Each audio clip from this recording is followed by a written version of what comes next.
तुमने मुझे बताया क्यों नहीं कि तुम निशा क्या हुआ तुम्हें? नहीं पता। यही कि तुम चोट लगी है क्या?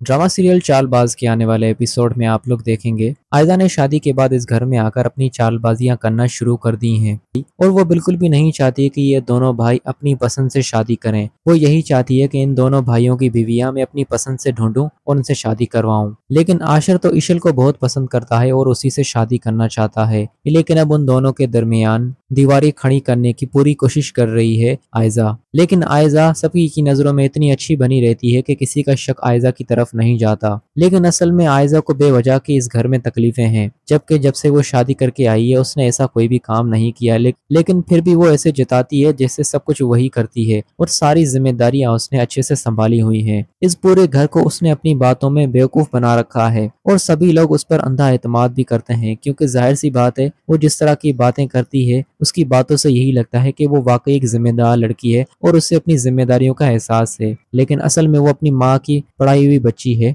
और जिस तरह उसकी माँ उसे समझाती रहती है उसी तरह वो उससे भी 2 कदम आगे अपनी चालबाजियां करती रहती है। वो अपनी चालबाजियां दिखाकर अपनी माँ को भी खामोश कर देती है। उसकी माँ भी हैरान हो जाती है कि मैं तो बहुत कुछ सोच रही हूँ लेकिन मेरी बेटी तो उससे भी आगे सोच रही है। और उसकी माँ अपनी बेटी की इस चालबाजी पे काफी खुश होती है। लेकिन आयजा का बाप एक काफी सुलझा हुआ इंसान है और वो काफी सादी नेचर वाला इंसान है। उसे अपनी बीवी और बेटी की चालबाजियां जिस दिन पता चलेंगी उस दिन उसके पैरों के नीचे से जमीन निकल जाएगी। अभी तो वो अपनी बीवी के हाथों मजबूर है, क्योंकि उसकी बीवी भी अपने शोहर को दबा कर रखती है, जैसे उसका शोहर उसके मामलात में कोई भी बात ना करे और बीच में दखल अंदाजी ना करे। ये सब कुछ उसका और उसकी बेटी का मामला है, उसके बीच में वो ना आए। लेकिन जिस दिन इस माँ बेटी का करतूत सभी के सामने खुल के आ गए तो इनका अंजाम बहुत बुरा होगा। पहले ही मुलाकात में ईशल आयजा को पहचान चुकी है और ईशल साफ साफ आशिर से कह देती है कि मुझे तुम्हारी भाभी कुछ ठीक नहीं लग रही। पता नहीं क्यों मुझे ऐसा लगता है कि उन्हें हम दोनों से तकलीफ है और वो नहीं चाहती कि हम दोनों की शादी हो। लेकिन आशिर उसकी ये गलतफहमी दूर करने की कोशिश करेगा कि ऐसा कुछ भी नहीं है, तुम भाभी के बारे में गलत सोच रही हो। अभी तुम्हारी भाभी से पहली मुलाकात हुई है, इसी वजह से तुम उसे पहली बार में जश्न नहीं कर पाई। लेकिन धीरे धीरे जैसे जैसे तुम्हारी भाभी से मुलाकात होती रहेगी, बातचीत होती रहेगी,